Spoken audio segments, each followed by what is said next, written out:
अर्थसंकल्पामध्ये एसटीची झोळी मात्र रिकामीच राहिलेली आहे। एसटीसाठी अर्थसंकल्पामध्ये एका पैशाची सुद्धा तरतूद नाही आहे। महाराष्ट्र एसटी कर्मचारी काँग्रेसनं या सगळ्या संदर्भामध्ये आता खंत व्यक्त केली आहे। एसटीला डिझेलवरच्या करामध्ये तरी सूट द्यायला हवी होती अशी मागणी एसटी कर्मचारी काँग्रेसनं केली आहे। तर अर्थसंकल्प सादर झालेला आहे, वेगवेगळ्या घोषणांचा पाऊस पडलेला आपल्याला बघायला मिळाला, मात्र त्याच दरम्यान एसटीची झोळी मात्र सध्या रिकामीच बघायला मिळते।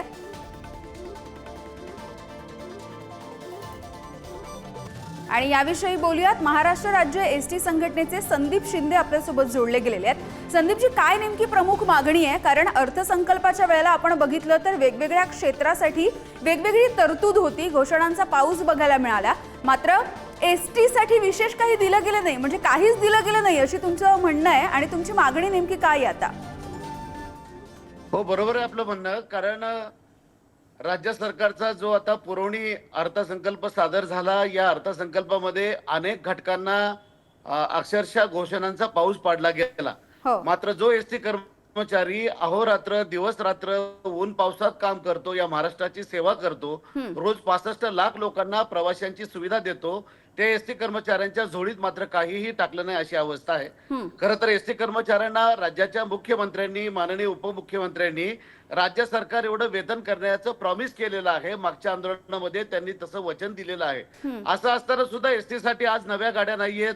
आज वारकरी पंढरपूरला निघाल्यात। दरवर्षीची पद्धत अशी असते की नव्या गाड्यांनी अक्षरशः चंद्रभागेचा तीर फुललेला असतो, परंतु नव्या गाड्यांची तरतूद नाही आणि एसटी कर्मचाऱ्यांच्या वेतन चिठ्ठीत वेतन वाढवण्याचा आकडाही त्या ठिकाणी दिसत नाही।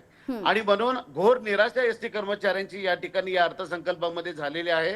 आणि म्हणून एसटी महामंडळातल्या सगळ्या संघटना एकत्रित झालेल्या आहेत आणि सगळ्या संघटनांनी आता एल्गार पुकारलेला आहे। या अधिवेशनावरती 9 आणि 10 तारखेला आम्ही आक्रोश करतोय आणि 9 ऑगस्ट क्रांती दिनापासून बेमुदत आम्ही राज्यभरात आंदोलन करणार आहोत। तेव्हा आपल्या माध्यमातून सरकारला आमचं सांगणं हेच आहे की मेट्रो सारखं हत्ती जोपासताना हजारो कोटी रुपयांची तरतूद केली जाते, मात्र सर्वसामान्य अगदी संदीपजी, तुमचा मुद्दा लक्षात आला। खरं तर या सगळ्या मागण्यांसाठी आंदोलन केलं जाणार आहे, ही एक मोठी घडामोड जी येणाऱ्या काळामध्ये घडणार आहे ती तुम्ही दिलीत। खूप खूप धन्यवाद।